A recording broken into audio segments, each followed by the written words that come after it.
Hello. We're delighted to bring to you the Epiphany Long Range Plan Communications Update and Logo Development. As you know, we've been working over the last couple of years to develop a plan for our future to become the best version of ourselves by 2020. As a reminder, here is a short version of our vision. Ultimately, we want to ignite our parish, invigorate our members in their relationship with God and each other, and grow in the number of followers and disciples of Christ at our parish and in the number of people that we serve. Igniting, invigorating, growing is a quick vision, but it's also summarized in the words of our vision developed by the PPC staff and after much research, parish survey, etc. As we explain the new logo and branding strategy, it is important to remind all of you of where we have come and the overall aspect of our long-range plan and how this fits into that plan.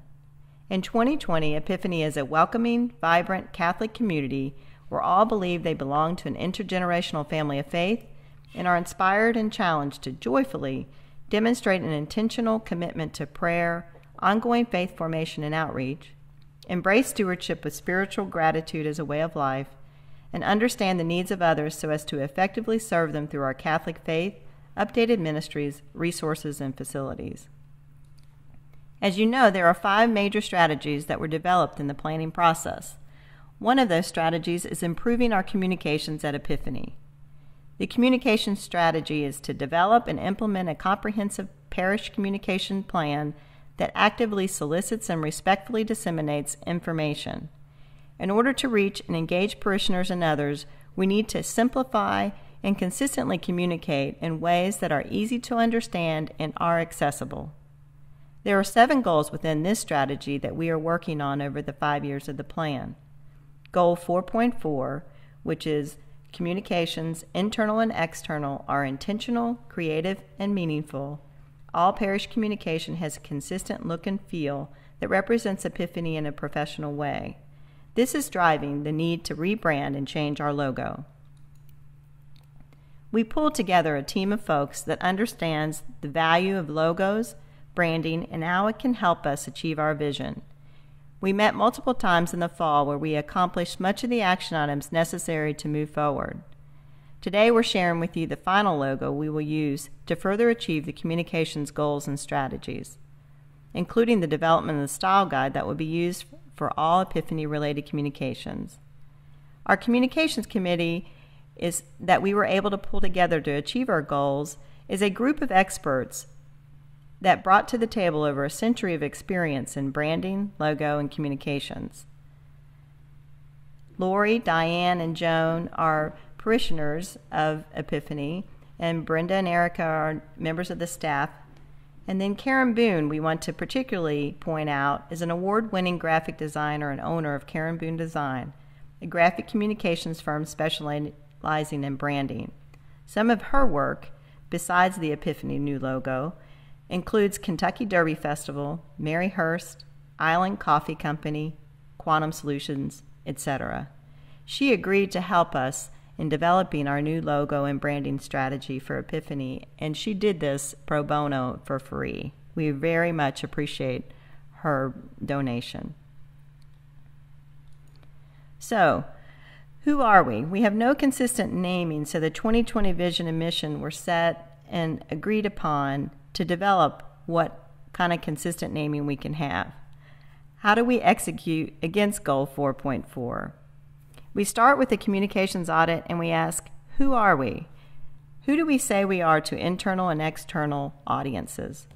Well, at Epiphany, it really depends on who you ask, because we are identified by no fewer than 8 different titles: Church of the Epiphany, the Catholic Community of Epiphany, Catholic Community of Epiphany, the Roman Catholic Community of Epiphany, the Catholic Church of the Epiphany, Community of Epiphany, Community of Epiphany, Journey of a Pilgrim People, or just simply Epiphany. Next, we examine how we present ourselves graphically in our current logo, and our story gets further complicated. Not only do we have a lack of consistency in the name, but we have a problem with visual clarity and legibility. In print, we use inconsistent, hard-to-decipher graphics with a lack of uniformity of type and font treatment. We have an inconsistent relationship between the size of the graphic elements as it relates to the size and placement of the type. No consistency between the relationship of the address line to the primary title line, as you can see here. Our print graphics don't translate well to digital or social media, and so we haven't even used our graphic logo element in either of these locations. And you can imagine the difficulty of trying to make out our current graphics on a smartphone or a handheld device. When we look at our signage and directional communications, the finding doesn't get much better. No graphic image is used. We have a lack of consistency in image, not only in the type style, but in the personality. When approaching the church, driving south on Old Harrods Creek Road, you actually drive past the front of the church and the main entrance used by the majority of people, with no identifying signage whatsoever.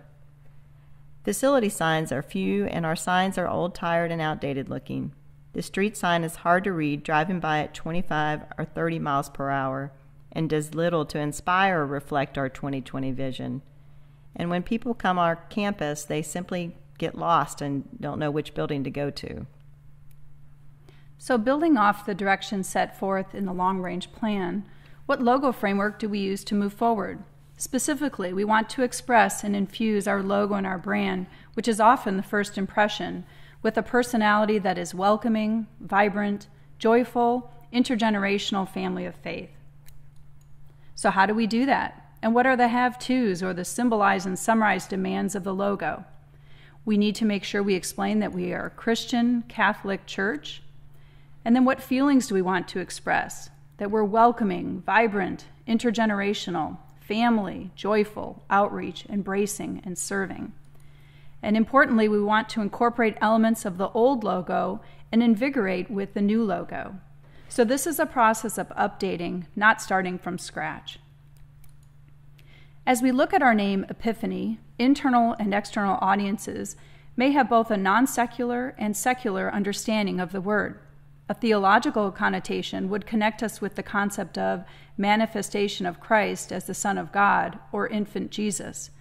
Webster might lead us to a different definition, a moment in which you suddenly see or understand something in a new or a very clear way. So in addition to the symbolized and summarized demands we reviewed in the last slide, we need to make sure we explaining Christian, Catholic, church, welcoming, vibrant, appealing to intergenerationality, family, joyful, outreach, embracing, and serving. We add the connotation of infant Jesus and instant and clear communication, and that's a lot of work we have asked our logo to do. On top of that, our logo has to work in multiple formats. Some standard forms of communications we use today didn't even exist 45 years ago. And it's important to note that what sometimes works in print or letterhead may not translate to street signage or web-based platforms or smartphones. What tools do we have to telegraph our message? We have words, the type font, colors, and graphics, and they have to be picked carefully, and their relationship to one another is critically important. Working as a team, the goal of the Epiphany Communications Committee, a team with a combined of 100 years of marketing communications experience, was to respect, reflect, and respond to who Epiphany is and wants to be in 2020 to be the best version of itself. Specifically, our goal was to create a new logo that respects Epiphany's 45-year history and mission, reflects our 2020 vision, and responds to the demands of current and changing communication needs. So I'm excited to share with you now the new Epiphany Catholic Church logo. As you'll see, it's very simple, clean, crisp, and clear. It's easily legible in all forms that we'll use it in, whether it be print, signage, web, or smartphones.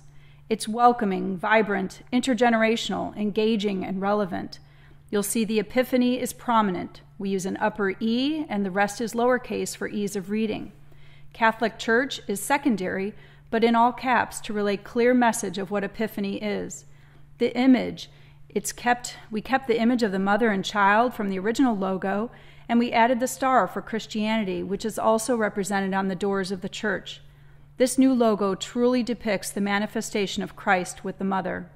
And the colors we used, Mother Mary is in the traditional blue for sign of loyalty and purple for royalty. You can also see samples of how the new logo will be used for print in the bulletin, on letterhead, and business cards. Again, it's very crisp and clean, consistent look and feel. We'll also be using the new logo on t-shirts and other clothing options. We also want to make sure the new logo allowed for the various groups and ministries of Epiphany to have their own identity. This allows us to keep the Epiphany name and logo and add the different groups such as Sages that you'll see here. Here's another example of the social responsibility group for print and the logo. And this is how we will use the logo in a black and white format. It's always important to look at the new logo in black and white to make sure it is clear and legible, since it will be used this way often in photocopying, newspaper advertisements, etc. This logo really pops in black and white. And in closing, we're excited to share with you the new logo, and we look forward to the future of Epiphany Catholic Church. This is an example of the old logo and our new, exciting Epiphany Catholic Church logo. Thank you.